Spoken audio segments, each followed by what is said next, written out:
palavra. E eu quero que você abra aí sua Bíblia em 2 Crônicas, capítulo 36.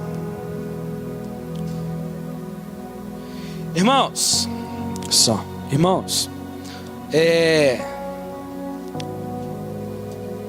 estamos aí com o nosso panorâmica bíblica, estamos aí para fechar os livros históricos. A partir de hoje vai faltar só Neemias e Esdras. E vamos fechar os livros históricos já. Que vocês que vão fazer o carisma vão entender que divide-se dentro da Bíblia, a bibliologia como livro históricos. E hoje nós vamos falar sobre 1º e 2º Crônicas. Capítulo 36 de 2 Crônicas. Quem encontrou? Quem não encontrou? Vai para a célula.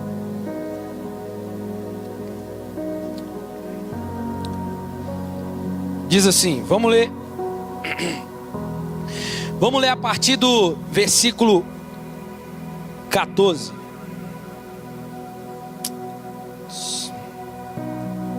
Além disso, todos os chefes dos sacerdotes e o povo se tornavam cada vez mais infiéis, seguindo as abominações dos gentios e contaminando a casa do Senhor, que ele tinha consagrado em Jerusalém. O Senhor, Deus de seus pais, enviou-lhes a sua palavra, sem cessar, por meio dos seus mensageiros, porque se compadeceu do seu povo e da sua habitação. Mas eles zombaram dos mensageiros de Deus e desprezaram as suas palavras, escarneceram dos seus profetas, até que a ira do Senhor subiu tanto contra o seu povo, que não houve mais nenhum remédio. Fez subir contra eles o rei dos caldeus, o qual matou os seus jovens, a espada no seu santuário, e não teve piedade nem dos jovens, nem das donzelas, nem dos velhos, nem dos decrépitos. Deus entregou a todos nas mãos de Nabucodonosor todos os utensílios da casa de Deus, grandes e pequenos, os tesouros da casa do Senhor, os tesouros do reis e dos seus príncipes, levou para a Babilônia. Queimaram a casa do Senhor e derrubaram os muros de Jerusalém. Todos os seus palácios queimaram a fogo e destruíram todos os seus objetos preciosos. Os que escaparam da espada levou para a Babilônia e se tornaram servos dele e de seus filhos, até o tempo do rei da Pérsia. Segura aí, presta atenção aqui rapidinho. Esse texto que nós lemos é o texto que aponta para nós o que nós vimos em Reis. O povo era infiel, é isso que está dizendo aqui. O povo era infiel. Deus envia o Império Assírio leva embora o reino do norte, as 10 tribos, acaba com eles, some da face da terra. Vem o Império Babilônico agora, 136 anos depois do Império Assírio, leva embora agora o reino de Judá, correto? Aonde é o reino do sul, Judá vai ser levado para a Babilônia. É nesse contexto aqui, Deus enviando os caldeus, os babilônicos, para levar embora. Até todos foram levados. Esse tempo que é Daniel e Ezequiel é levantado lá dentro do cativeiro para ser profeta lá. E eles são presos até o tempo do reino da Pérsia. Deus manda um império maior agora, que é o Império Medo-Persa, para poder libertar eles. Agora vamos dar prosseguimento na leitura, versículo 21. A terra gozou dos seus sábados, todos os dias da sua desolação. Ela descansou, até que se completaram 70 anos do cativeiro, em cumprimento da palavra que o Senhor falara por intermédio de Jeremias. No primeiro ano do rei Ciro, rei da Pérsia, para que se cumprisse a palavra do Senhor falada por intermédio do profeta Jeremias. Despertou então o Senhor o espírito de Ciro, rei da Pérsia, de modo que ele fez passar, pregando para todo o reino, como também está escrito dizendo: assim diz Ciro, rei da Pérsia: o Senhor Deus dos céus deu-me todos os reinos da terra, e me encarregou de edificar uma casa em Jerusalém, que é Judá, que está em Judá. Quem há entre vós, de todo o seu povo, o Senhor seu Deus seja com ele, e suba. Só até aqui e vamos lá. Irmãos, porque o povo se tornou infiéis. Rafa, melhora para mim, soma um pouquinho aqui, por favor. Porque o povo se tornou infiel, conforme o texto que lemos. E vimos no domingo anterior, eles foram levados cativos. O reino do norte acabou, o reino do sul foi levado ainda vivos por Nabucodonosor. E o cativeiro iria durar 70 anos, já profetizados por Jeremias. Anunciou que eles iam ser levados pelo profeta Abacuque. E nesse meio Deus levanta, lá dentro do cativeiro, Deus levanta Daniel, Ezequiel, para serem profetas no período do exílio, para alertar o povo, para que o povo não se esquecesse de Deus, para que o povo viesse a se arrepender. Passa então 70 anos, Deus envia o império Medo-Persa e acaba com a Babilônia. Com isso entramos no texto que acabamos de ler, versículo 20, aonde o rei Ciro aparece, a qual já tinha sido anunciado pelo profeta Isaías. Vamos ler? Capítulo 45 de Isaías, vamos lá, para você entender. Antes do homem aparecer, o profeta Isaías já havia anunciado que Deus iria levantar esse homem por nome Ciro. 45, versículo 1. Assim diz o Senhor ao seu ungido, a Ciro, a quem eu tomo pela mão direita para abater as nações diante da sua face, e de cingir os lombos dos reis, para abrir diante deles as portas, e as portas não se fecharão. Olha aí, Deus fazendo tudo isso. Eu irei diante dele, endireitarei os caminhos tortos, quebrarei as portas de bronze, despedarei os ferrolhos de ferro, dar-te-ei os tesouros das trevas e as riquezas encobertas, para que possa saber que eu sou o Senhor, o Deus de Israel, que chama ele pelo nome. Por amor do meu servo Jacó e de Israel, o meu eleito, eu te chamo pelo teu nome, ponho-te o teu sobrenome, ainda que você não me conhece. Olha aí, eu sou o Senhor e não há outro, e fora de mim não há outro. Eu te fortalecerei, ainda que não me conheças, para que se saiba desde o nascente do sol até o poente, que fora de mim não há outro. Eu sou o Senhor e não há outro. Eu formo a luz, crio as trevas, eu faço a paz, crio o mal. Eu sou o Senhor, faço todas estas coisas. Destilai os céus dessas alturas e as nuvens chovam retidão, abra-se a terra e produza-se salvação, e juntamente com ela brote a retidão. Eu, Senhor, as criei. Ai daquele que contende com o seu Criador, e este não passa de um caco de barro entre outros cacos. Diz o barro ao que dá forma: o que fazes? Diz a tua obra: ele não tem mãos. Ai daquele que diz a seu pai: o que geraste, ou a sua mãe, o que deste à luz. Assim diz o Senhor Deus de Israel, aquele que formou. Quereis você saber das coisas futuras? Quereis demandar acerca dos meus filhos, acerca da obra das minhas mãos? Eu que fiz a terra, diz o Senhor, eu criei nela o homem. As minhas mãos estenderam os céus, e todos os seus exércitos dei as minhas ordens. Eu despertarei a Ciro na minha retidão, endireitarei todos os seus caminhos. Ele reedificará a minha cidade. Olha aí que lindo. E soltará os meus, o que está escrito aí? Os meus exilados, os meus cativos, não por preço nem por presente, diz o Senhor dos exércitos. Irmãos, Deus usou o profeta Isaías para profetizar um homem que viria ainda para libertar 70 anos depois o seu povo. Isaías profetizou lá atrás. E o que nós vemos aqui é a soberania de Deus. Como nós aprendemos no livro dos reis, o Deus soberano. Mais uma vez Deus mostrando que é Ele que manda na história, que é Ele que rege e tem as rédeas da história nas suas mãos. Ele é aquele que faz e desfaz. Ele é aquele que pode, é Ele que tem. É Ele que abre e ninguém fecha, é aquele que fecha e ninguém abre. Você está aqui?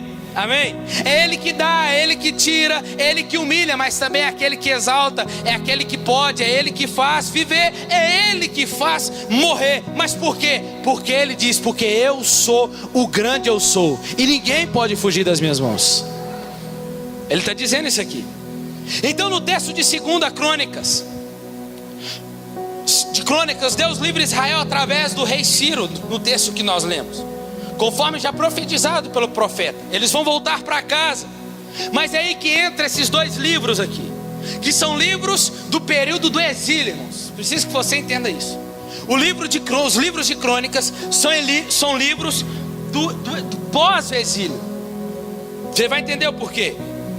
Porque vai contar depois a história de Esdras e Neemias no período quando eles voltam os detalhes da reconstrução. Alguns dizem que esses livros foram escritos após a construção do templo e da cidade. Então nós vamos trabalhar em cima disso aqui. Mas o porquê desse livro? Porque agora o povo está com um templo novo e precisava se perguntar: como assim? Somos ainda o povo do verdadeiro Deus, beleza, mas por que ainda estamos debaixo de um império? A pergunta era: como que o povo de Deus ainda pode estar sob o domínio de outros povos? Que história é essa? Porque quando eles estão retornando, tem povos morando onde eles estavam. O povo estava incerto das suas identidades, do seu Deus, sobre as promessas que Deus tinha feito outrora.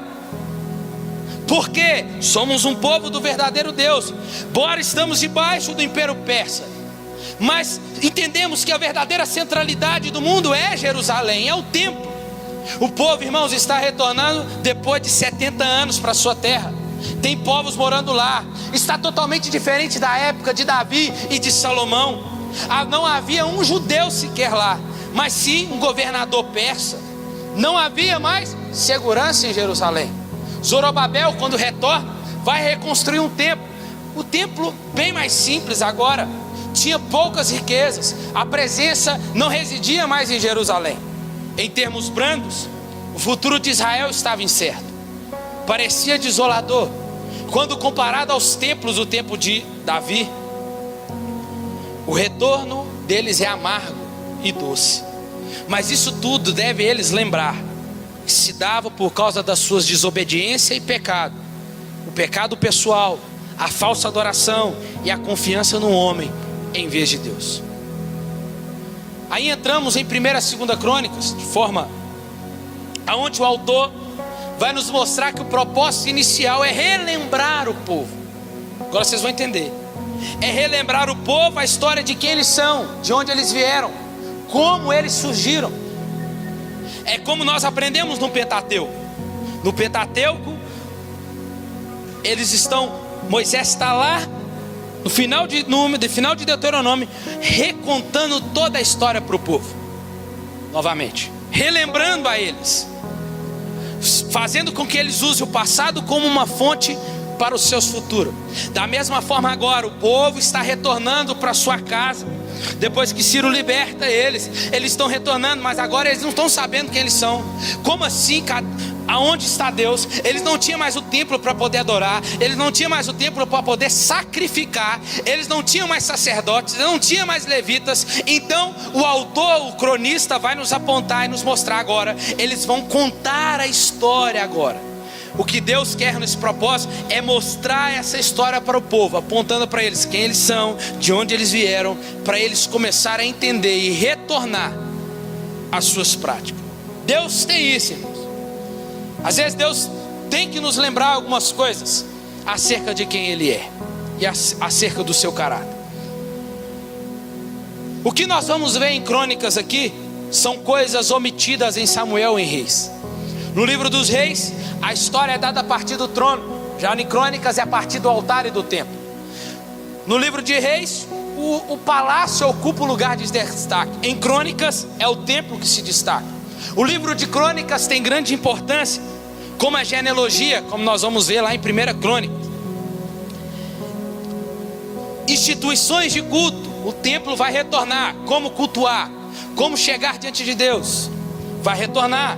E a sua vida diante de Deus. O tema principal de Crônicas é a fidelidade de Deus à sua aliança. O cronista então quer lembrar ao povo as promessas de Deus feitas a Abraão e a Davi, para exercitá-los a confiança em Deus, levar o povo a uma vida de fidelidade novamente ao Senhor, no culto e no cumprimento da lei. As pessoas para a qual Crônicas foi escrito não eram, portanto, as mesmas pessoas que precisavam encarar a responsabilidade pelo colapso da nação. Eram pessoas que não precisavam cair em armadilhas similares para aprender, porque os seus ancestrais outrora já tinham caído, mas igualmente necessitavam de quê? De ver a grandeza de Deus que fizera a eles. e responder a Deus com uma confiança e obediência. Crônicas vai explicar para nós de forma cósmica o mundo, como funciona. Então 1 Crônicas, abre aí 1 Crônicas, capítulo 1. Vamos ver. Começa com quem aí? A genealogia. Com Adão. Mas por quê? Por que retornar com Adão? Vamos lá? Do capítulo 1 ao 9. Iniciamos o livro com uma genealogia. E o primeiro nome citado aí é Adão. E o último parágrafo do livro anuncia o exílio. O autor de Crônicas fornece histórias passadas no intuito de dar esperança para o povo acerca do seu futuro. Assim como nós hoje. Estamos aqui ouvindo, domingo após domingo, culto após culto, ou quando estamos lendo as escrituras, entendemos e vemos um rei, um Deus que rege toda a história, nos dando esperança. Como? Nos fazendo ver o que Ele fez no passado. E isso, irmãos, não deve nos gerar dúvida acerca do que Deus vai fazer no futuro. Porque quando nós olhamos para o passado, nós vemos um Deus que cuidou, que cuida da história, que é soberano sobre toda a história. Isso nos deve dar segurança no tempo presente e faz a gente descansar para o tempo futuro. Amém? Você está aqui? Por quê? Porque Ele não mudou, Ele continua sendo o mesmo. E o restante do livro, do capítulo 10 em diante, nós vamos ver, é a recapitulação da história de Davi. O intuito da genealogia era lembrar o povo de onde eles procediam, da linhagem de Davi, e que ainda assim eles eram o povo de Deus. Ainda que eles estivessem no cativeiro, ainda que eles tivessem passado por lá, eles ainda eram o povo de Deus. Mas talvez você pensa, mas que chata a genealogia, né? Toda vez que tem a genealogia eu pulo. Aí você fala, eu li a Bíblia toda, né? Eu não, você pulou a genealogia. E nós vamos ver aqui que o autor vai fazer questão de pegar os principais da história. Ele molda a genealogia em duas linhagens. A primeira, a linha do rei messiânico, vai traçar a partir de Judá, filho de Jacó. A outra linhagem é o sacerdócio, os descendentes de Arão, a qual vão servir no templo, o culto. Por quê? Porque eles almejam estar no novo tempo. Então a genealogia é certa. Para quê? Para lembrá-los de onde são e o porquê eles estão ali. O que isso pode nos ensinar hoje, irmãos? Quando Deus quer relembrar o povo, o que isso pode nos ensinar? Tem momentos na nossa caminhada cristã que as circunstâncias, assim como um cativeiro no tempo deles, vem tão forte, seja elas criada pela nossa desobediência, seja ela criada pelo fruto do nosso pecado, seja ela uma circunstância que vem mesmo sobre nós como uma tribulação, uma tempestade, que a gente pensa, peraí, por que eu estou passando por isso? Será que eu sou filho mesmo? Será que eu sou povo de Deus mesmo? Será que Deus me enxerga mesmo? A gente pensa. Ou quando pecamos, caímos de novo, isso também faz gerar sérias dúvidas sobre quem nós somos. Estamos sabendo que estamos vivendo é a consequência do pecado, como esse povo viveu. E Deus nos leva a lugares. Ele nos permite ir e de passar algumas coisas, não para nos matar, mas para nos mostrar e nos ensinar como um verdadeiro pai, porque Ele nos ama. Amém? Amém? E isso tudo muitas das vezes vai nos fazer duvidar. A pergunta, será que Deus está me vendo aqui nesse lugar? Será que Deus não vai me tirar daqui? Isso nos faz duvidar, esquecer de quem somos. Talvez você diz, olha a minha vida, olha a minha volta, olha que bagunça que está, olha o que eu fiz. Isso faz, irmãos, com que venhamos esquecer muitas das vezes até da onde Deus nos tirou, aonde Ele nos colocou, quem somos e que Ele fez em nós. Esse é o intuito da genealogia. É mostrar para aquele povo, é Deus mostrando para aquele povo quem eles são, da onde Deus tirou eles e aonde eles estão agora e por que eles estão agora passando por isso. Mas escuta aqui, irmãos, assim como Crônicas está para lembrar Israel quem é eles, assim que nesta noite eu estou aqui na exposição dessa palavra de Crônicas, para dizer a você que eu e você não fazemos parte da linhagem de Davi, mas fazemos parte da linhagem do filho de Davi, realeza chamada Jesus Cristo. Amém? Pode.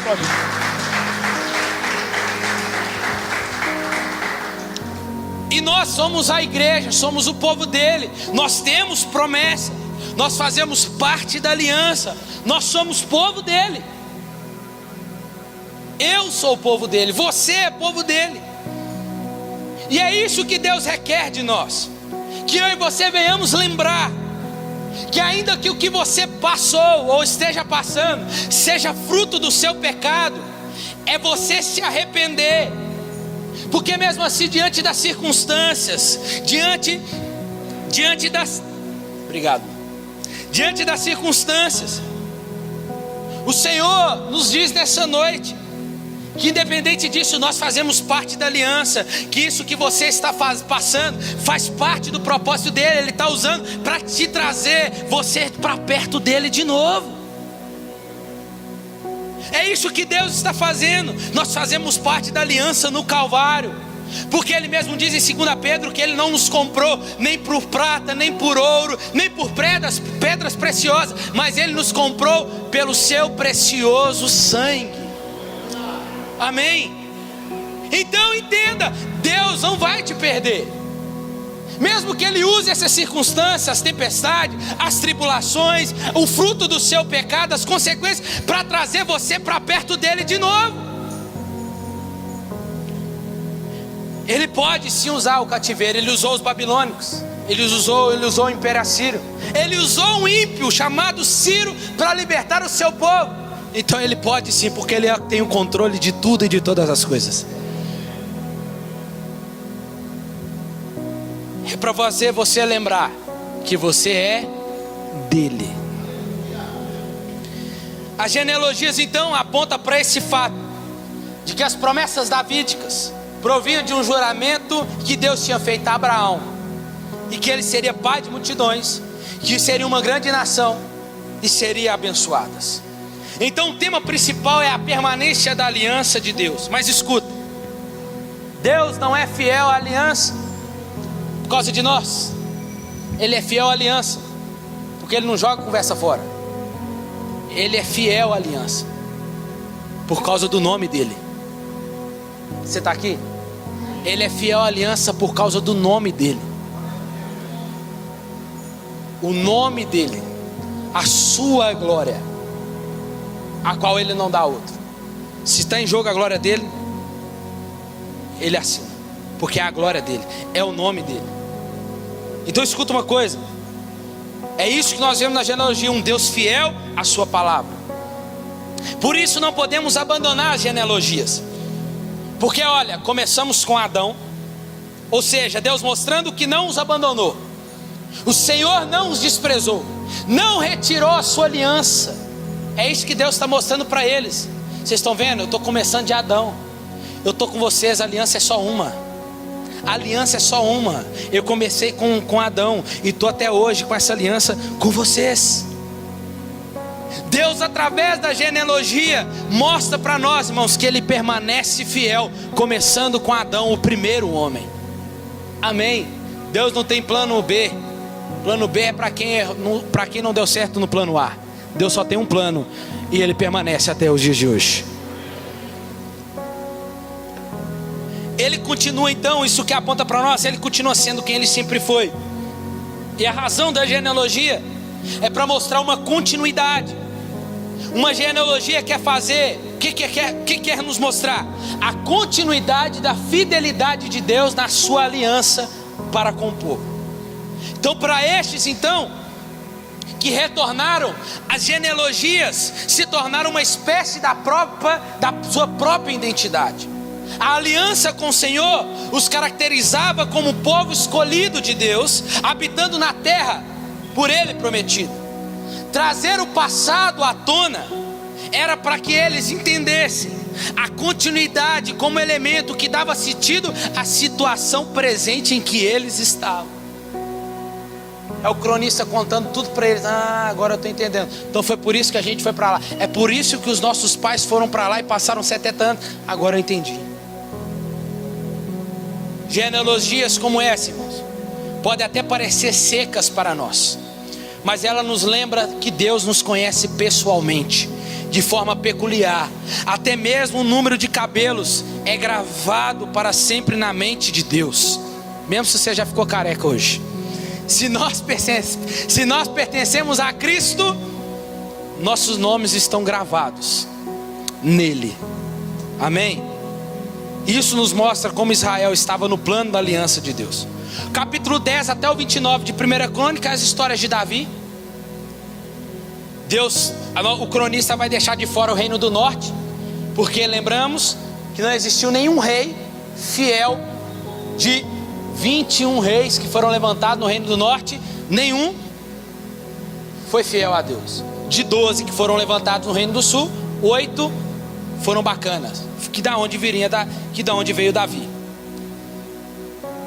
Crônicas, o autor vai deixar de fora as histórias negativas de Davi, vai omitir as várias esposas que ele tinha, a rebelião de Absalão, o pecado com Batseba.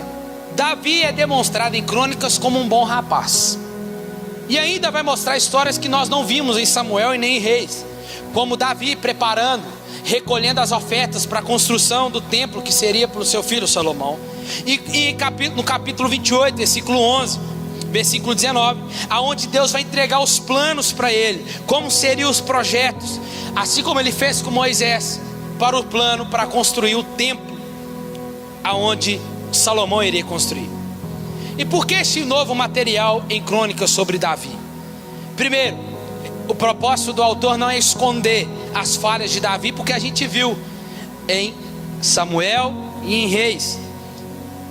Ao invés disso, o autor está tentando retratar Davi para nós aqui como um rei ideal, um rei que foi escolhido segundo o coração de Deus, mostrando como deve ser um rei ideal, fazer dele uma imagem, um tipo do futuro rei messiânico da linhagem de Davi. É muito semelhante quando nós vamos ver a história de Jeremias e Ezequiel. Eles chamam o Messias de um novo Davi. Nós vamos ver isso lá. Isso fica mais claro quando o autor fala da promessa, da aliança de Davi, lá em 2 Samuel, capítulo 7.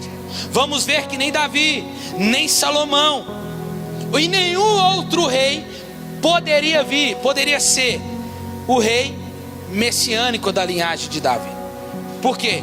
Porque quando o rei messiânico, o Messias vier, ele será um rei como Davi.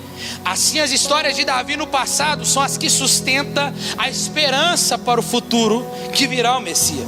Por isso o autor coloca as histórias positivas de Davi apontando para o Messias. Amém? Aí nós entramos em 2 Crônicas e nós já entramos com Davi partindo. Davi está morrendo. A história vai se concentrar nos reis que moravam em Jerusalém, semelhantes no livro dos reis, mas tem uma diferença. Aqui o autor novamente vai deixar os reis do reino do norte de fora, não compete, vai citar Saul pouquinha vez, uma vez só, porque o desejo dele é se concentrar agora na linhagem de Davi. Ele destaca então os reis obedientes a Deus, e acrescenta como suas obediências levou ao sucesso e à bênção de Deus, mas adiciona alguns infiéis. Para quê? Para mostrar para o povo a bagunça que esses reis infiéis causaram e o que levou a eles irem para o cativeiro. E toda essa sessão se transforma em uma sessão de caráter, onde o autor quer mostrar o caráter desses reis. O autor quer ensinar para essa geração que chegou, para que eles aprendam com a história das famílias, para que eles se tornem fiéis a Deus e à lei. Escuta aqui uma coisa. Sabemos que muitas das vezes nós precisamos errar para aprender. Alguns dizem, não, precisa errar para aprender. Mas se tivesse um jeito mais fácil para aprender? E se eu te falar que tem um jeito mais fácil para aprender? Ouvir quem já errou, para não cair nos mesmos erros. Isso é um fato. Principalmente os filhos que aqui estão. Ouçam seus pais. Ouçam os seus pais. Quando o seu pai disse não vai, não é para você ir para lá, eu não quero você ir lá. Filho, essa menina não é para você, não vai dar em nada, toma cuidado. Filho, filha, esse rapaz não é para você. Ele está fazendo o quê? Está te ensinando. Não, pai, deixa eu ir, eu amo ela, eu amo ele, vai lá. Aí quando bate a cara na parede e volta, pai, bem que você falou, né? Então é possível sim, quando o pai diz, não compra, não vai, não faça. Eu já passei por aí, eu já fui por aí, eu já fui por esse caminho, já andei por aí, não vai. Mas tem que ir, né? Eu quero aprender, deixa eu viver a minha vida. Não é assim que eles dizem? Deixa eu viver a minha vida. Não vai, toma na cara lá, bonito. Escuta uma coisa aqui, os pais, não cessem de ensinar os seus filhos. A culpa não vai vir sobre vocês. Se o seu filho não escutar, aí o problema é dele. Amém? Então escuta uma coisa, irmão. Por que a gente erra então? Até contar aqui um testemunho de família. Um rapaz da minha família, ele estava namorando. E aí ele namorou a menina bonita, a menina até bonita, mas... E a irmã orar lá na casa da minha avó e falava assim, ó, Deus não está nesse negócio não, toma cuidado, essa menina não é para você, essa menina não é para você. Falava, beleza, não, aí ele falava com o meu avô, não pai, eu amo ela, ela vai mudar. Se alguém te prometer no namoro que vai mudar, vigia, não vai não. Se não melhorar, se Jesus não entrar e transformar e quebrar o vaso, tá? Cuida agora. É a mesma coisa. Ah, pastor, quando chegou pro Lucinho lá, né? Ô pastor, então o meu namorado é uma bênção, sabe? Só que ele bate na mãe dele. Aí o Lucinho falou assim, é mesmo? Então casa com ele logo, minha filha, para dar um sossego pra mãe dele. Por quê? Porque ela vai apanhar também. Escuta uma coisa, isso é questão de caráter, irmãos. Aí o bonitinho foi lá e falou assim, brigaram, tiveram uma briga lá, pegou a aliança, deu um bicudo na aliança lá no lote longe, na casa dela. Na casa dela não, uma casa nem sei da onde.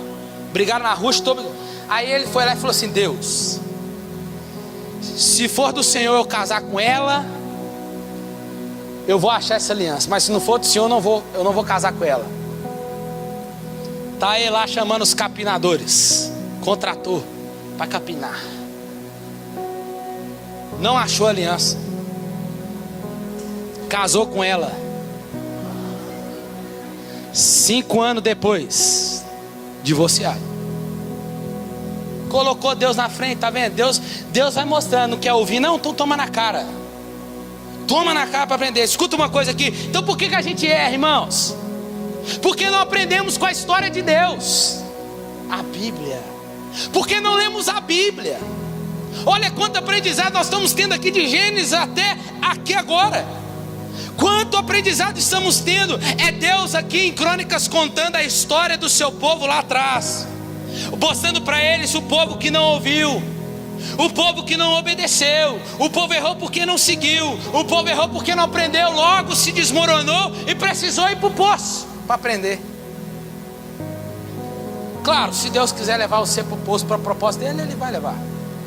Mas escuta, antes de Deus nos ver alegre, o propósito de Deus não é nos ver alegre e nem feliz. O propósito de Deus é nos ver fiel a Ele.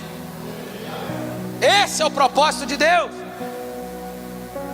Aí Ele está dizendo para nós nessa noite, aprenda com os pais do passado, aprenda nas escrituras, aprenda com a Bíblia, pelo amor de Deus. O povo continua ainda sendo povo de Deus. Tem povo de Deus aqui? Amém?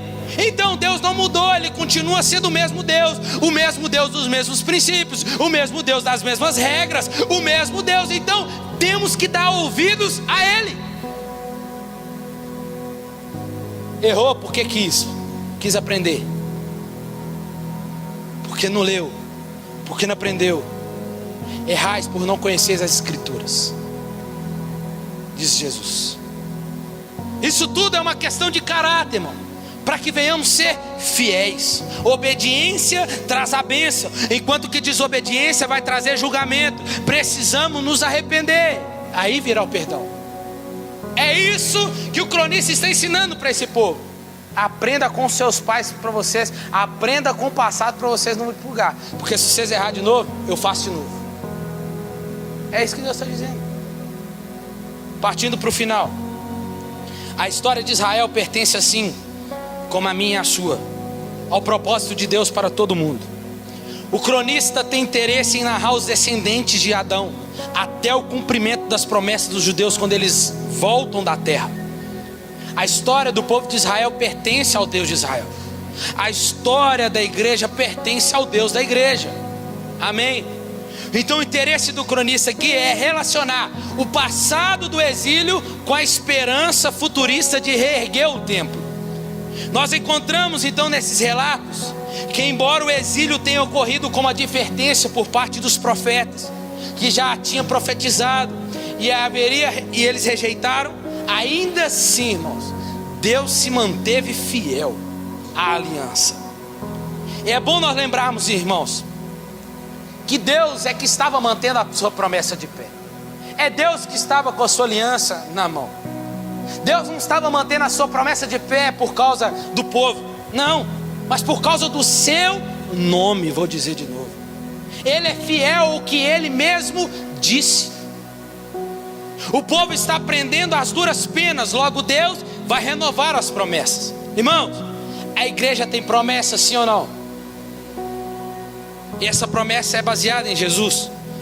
Deus é fiel, irmãos. Escuta isso aqui. Não é porque você é bonito. Deus é fiel não é porque você é um dizimista fiel. Não. Porque você faz o bem ao próximo. Então, os espíritas estão bem demais. Não. Ou porque você está fazendo algo para Ele. Nadinha disso. Ô Deus, então, eu tô aqui, viu? Tô aqui. Você sabe, né? Você sabe. Sou fiel, ajudo os pobres, canto, prego, ajuda a velhinha a atravessar a rua. Por isso Ele é fiel? Por isso? Claro que não. Quem mantém essa promessa de pé é Ele. Por quê?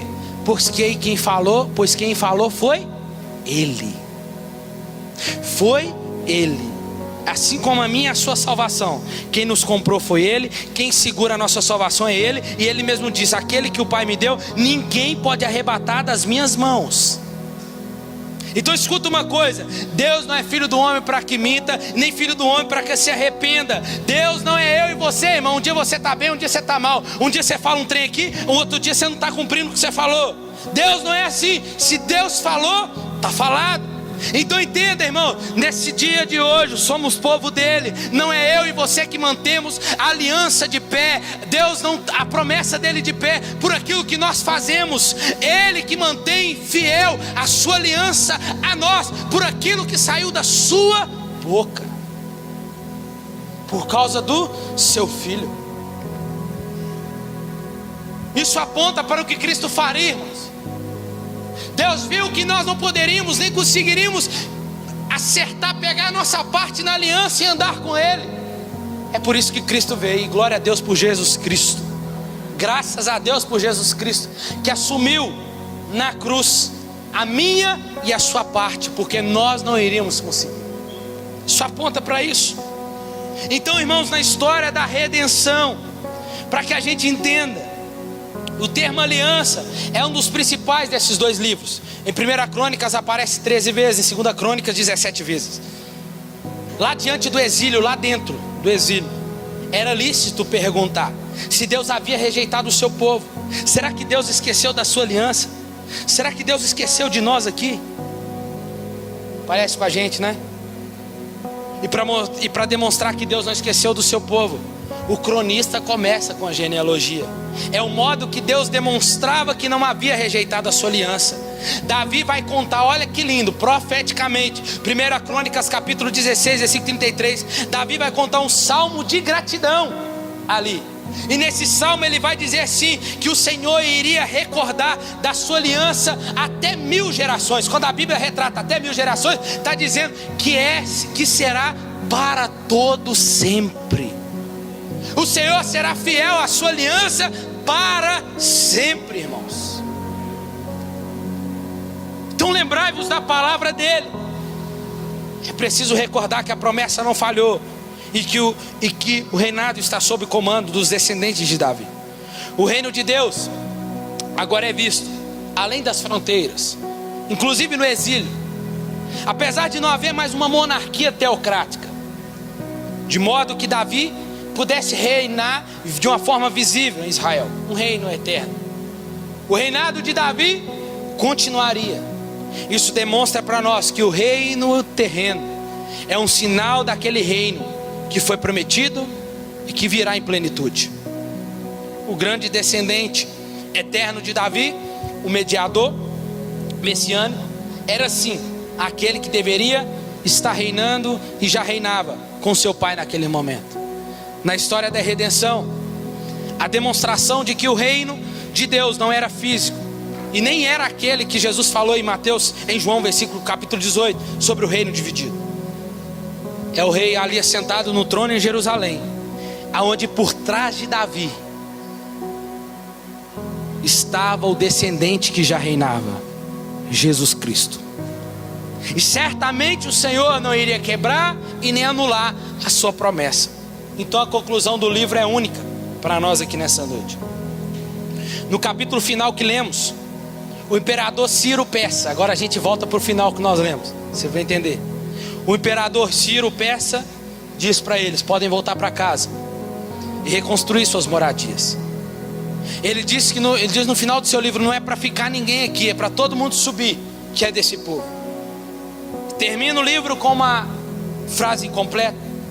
Agora o autor, sobre o exílio, vai retratar para nós depois a história de Esdras e Neemias. Nós vamos aprender depois. De forma detalhada, vamos ver como se deu a reconstrução da cidade e do templo, e o que isso aponta para Cristo e para a igreja nos dias de hoje.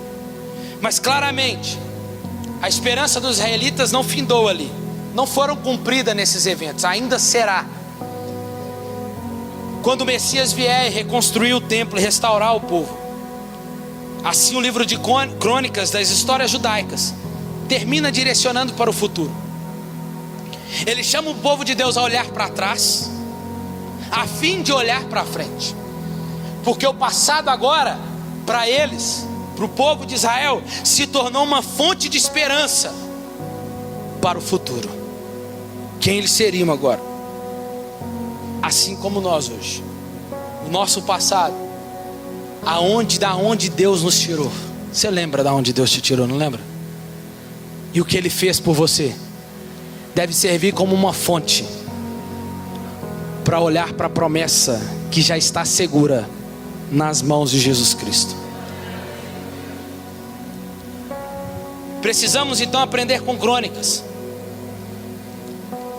que se concentrar nossa atenção nos propósitos soberanos de Deus, que nós como povo de Deus precisamos perseverar como peregrinos aqui nessa terra alheia, que Ele está para nos lembrar que devemos continuar sendo fiéis, orando a Ele, e sermos adoradores fiéis. Por quê? Como eu termino todo domingo, porque em Gênesis Ele é a semente da mulher e o princípio de tudo. Em Êxodo Ele é o nosso cordeiro pascal.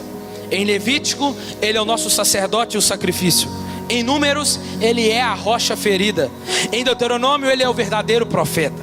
Em Josué ele é o fio escarlate que salvou Raabe, tipificando o sangue derramado na cruz por Jesus. Em Juízes, ele é o nosso juiz. Em Ruth, ele é a nossa redenção. Em 1ª e 2ª Samuel, ele é o nosso rei tão esperado. Em 1ª e 2ª Reis, ele é o rei soberano sobre tudo e sobre todas as coisas. Em 1ª e 2ª Crônicas, ele é o Deus que permanece fiel, o Deus da aliança.